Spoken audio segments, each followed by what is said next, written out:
आता पाहूयात टॉप 9 राजकीय बातम्या।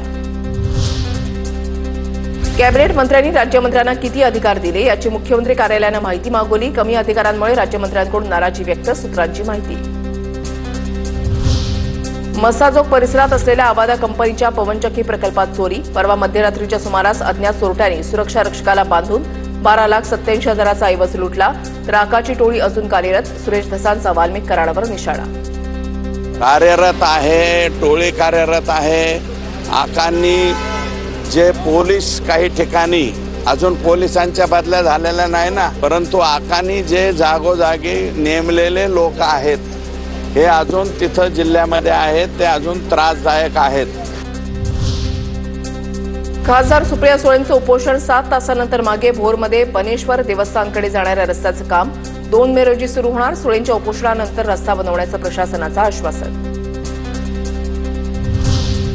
सुप्रिया सुळेंच्या आंदोलनावर अजितदादांनी आधी नो कमेंट्स म्हटलं आणि नंतर टोला लगावला। आमदार खासदारांना 5 कोटींचा निधी मिळतो, रस्ता करायचा असता तर निधी देऊन करता आला असता, अजितदादांचा टोला। नो कमेंट्स त्याच्या संदर्भात मी पण आज 35 वर्ष काम करतो, तुम्ही पण मला बघितलेलं आहे। खासदारांना पण 5 कोटी आमदार खासदार निधी असतो, म्हणजे जर करायचं म्हटलं तर कशात नाही करता येऊ शकतो। मनसेचे मुंबई शहराध्यक्ष संदीप देशपांडेंना अज्ञात व्यक्तीकडून शिवीगाळ आणि धमकी। संदीप देशपांडेंकडूनही धमकी देणाऱ्याला शिवीगाळ। देशपांडे यांच्याकडून शिवाजी पार्क पोलीस ठाण्यामध्ये तक्रार दाखल। मनसेला टार्गेट करण्याच्या मागे कदाचित महाशक्ती नाही ना, शरद पवार गटाच्या महिला प्रदेशाध्यक्षा रोहिणी खडसेंनी उपस्थित केली शंका। कालपासून मनसे पक्षाला त्रास देण्याचा प्रकार आपण बघतो आहे। माझी राज ठाकरे साहेबांना विनंती आहे की यामागे कुठली महाशक्ती तर नाही ना, ह्याची त्यांनी नक्की चौकशी करावी।